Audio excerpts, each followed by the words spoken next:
What's it been like going into work, knowing you have raised these serious concerns and complaints, and knowing now your supervisors are very much aware of what you're doing? And That was a little awkward, I would imagine. Really not for me. I think anyone who knows me and knows my character knows that I've always been outspoken for what was right and righteous. But it was awkward. I wish that I wasn't forced to be put in this position. But when I got to work, I was actually met with a lot of support from a lot of people, certainly on the side. And then I just do what I've done for the last 24 years, and that's be the best representation for this department and for my purpose in this department for the citizens of Denver. do you like your job? Do you love your job? I absolutely love my job. What do you love I do. about it? I think that sometimes a person is extremely fortunate enough to be called to a profession versus just having a job. I can tell you that they probably don't even pay me for half the things that I do. I field phone calls on my days off. I go to events on my days off just because I'm invited, because the community trusts me. They need to see me there. They need to see someone who looks like them there in this uniform, or they need to have a conversation with someone who they trust. That would be an authentic conversation about whatever the issue is. You said people need to see someone that looks like them. There's not a lot of people that look like you in your department. It's not. There's not. Sadly, certainly we're trying to change that, but it's not.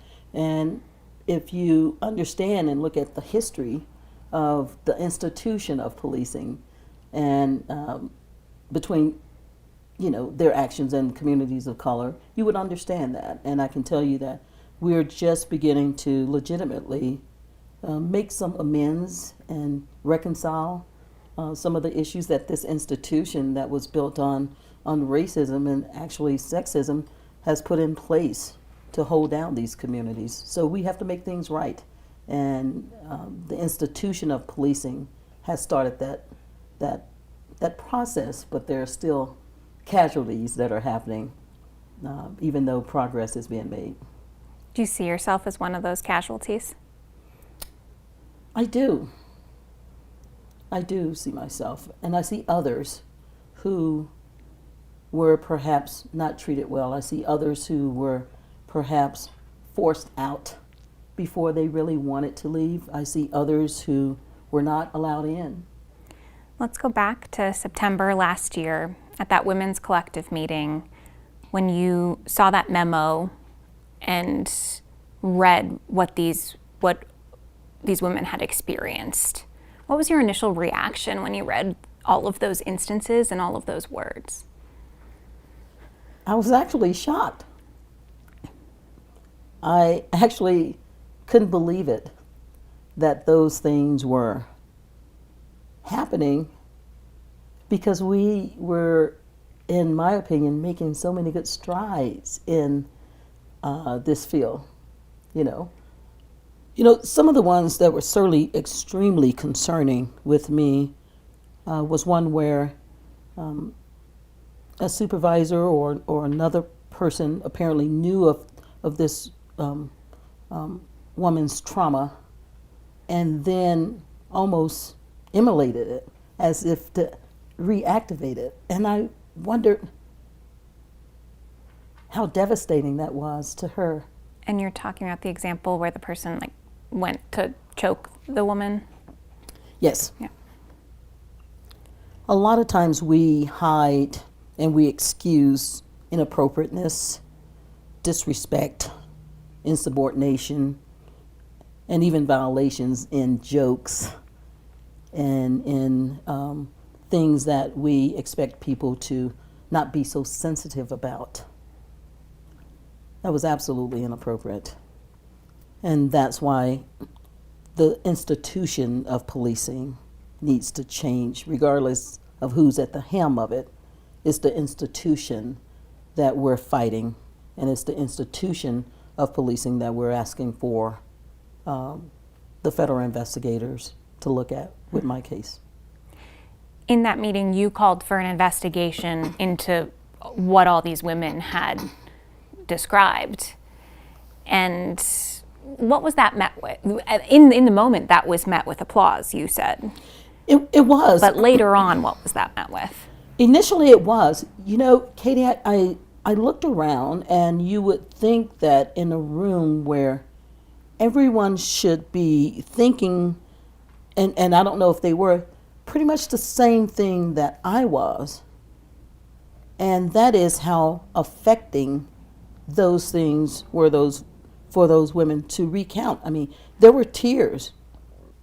At that moment, those ladies who were courageous in bringing forth that, in reliving those traumas and bringing them back to the surface, they needed to know that someone was going to make sure, or was going to try to make sure, it didn't happen again.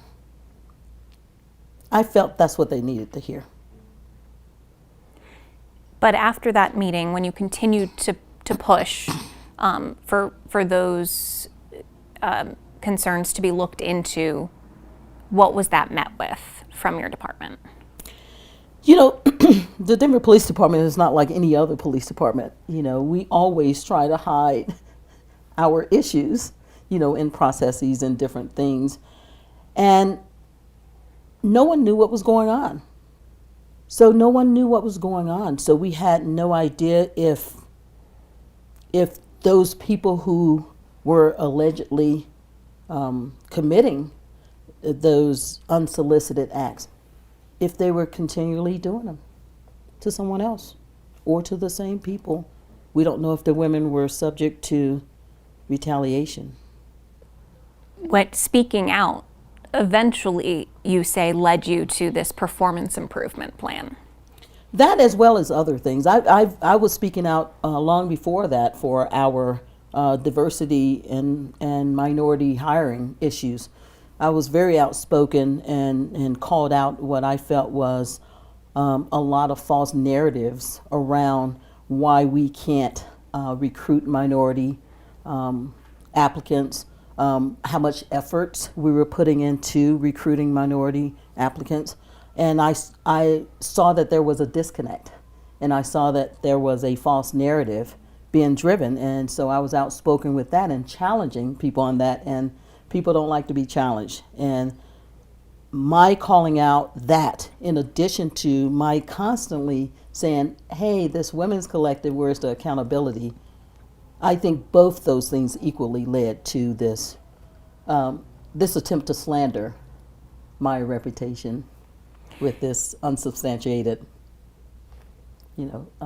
improvement plan. What did Commander West lead you to believe you were being put on a performance improvement plan for? Well, it was a very short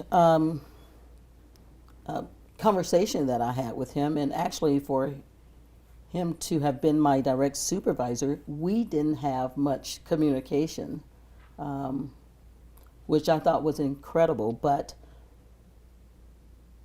it was because of my outspokenness about the diversity issues and the equity plans and the minority issues that he seemed to take offense to. So when this performance plan came about, I was incredibly caught off guard because I had not had much communication with him, although he was my direct supervisor. And it led with him saying that people, he never did say who these people are, these peers. It appeared that these were people who worked in the police department and also in the Department of Public Safety. Went on to categorize me as threatening, demeaning, aggressive, violent, and a couple other things I don't remember at the time. And to this day, it's still unsubstantiated. And at that time, I said, what? I was caught off guard, of course. Now, I can tell you this. Whenever there is a outspoken black woman in an environment, in an institution that is based on class and based on power, and policing is about power and position and privilege. If you don't know your place, these stereotypical, allegations are oftentimes used, especially for black women, to slander them and to almost encourage discontent with them, and oftentimes for the purpose of hiding the mistreatment that they have against them or that they're subjected to. So it's not surprising, whenever a black woman is authentic, unapologetic, these allegations come up. Someone's fragility is affected, and these slanderous, unsubstantiated words always use to paint them as being, non-compliant, as being uncooperative, as being someone who's not working collaboratively, and all these things that are oftentimes untrue. At this same time, you said that you were pulled off of some of your citywide impact duties and given more patrol assignments, and you felt that was also a retaliation method. But yes, I saw some separations from some groups that I've been a part of, some minimizing of my impact, some silencing of my voice. In theory now, oftentimes I was requested by certain communities or certain groups, but I saw that shift, and it bothered me, and I tried to address it, and it was just to no avail. And I can tell you, Katie, that most of the problems, certainly in my opinion, in organizations where the isms happen, discrimination, sexism, racism, or what have you, it's a result of a few things, certainly in my opinion. That's a lack of policies and procedures in place. Or if you do have those policies and procedures in place, a lack of adherence to those policies and procedures in place. Do you think it's the lack of adherence in this case, in Denver Police Department's case? Absolutely. We've long suffered with a lack of adherence consistently with different policies and procedures. Because if we have policies and procedures and expectations with our language, with our behavior, certainly while we're wearing this Denver police uniform, why would someone have the audacity to do those things that were highlighted in that women's collective? Because they knew that regardless if we had those systems in place, those policies in place, they knew that there was a disconnect with the accountability piece, or they were going to be allowed to shift the narrative, which we're very good at driving a narrative. So oftentimes these issues are a result of people with their personal agendas who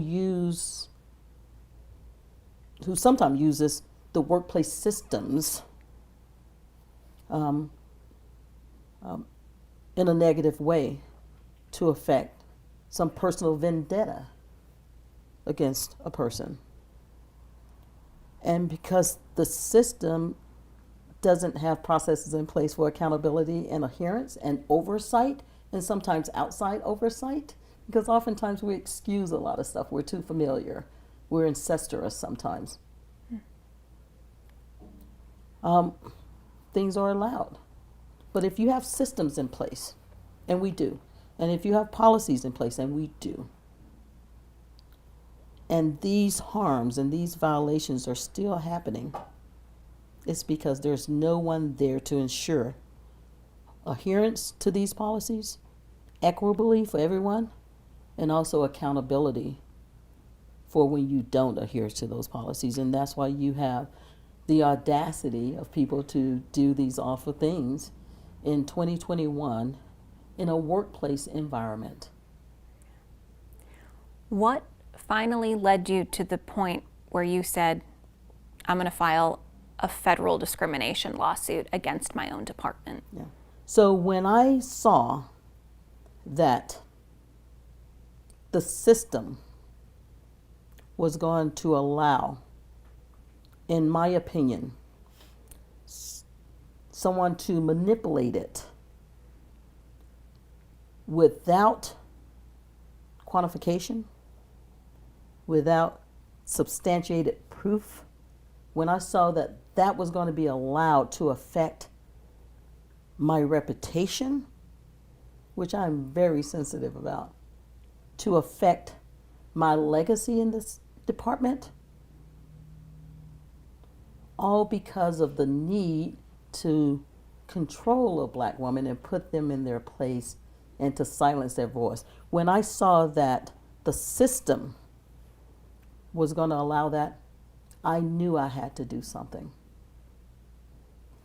That's why we're challenging the system, the institution of policing, not particular people in charge of it right now. Those things may change. It's the institution that's allowed to protect the institution. What do you hope is the outcome of this? Well, I can tell you that by me doing this, minority officers and women are going to be much safer in the Denver Police Department. You're still going to work every day.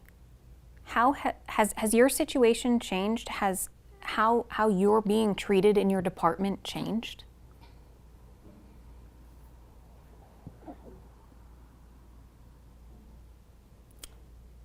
You know, we will see.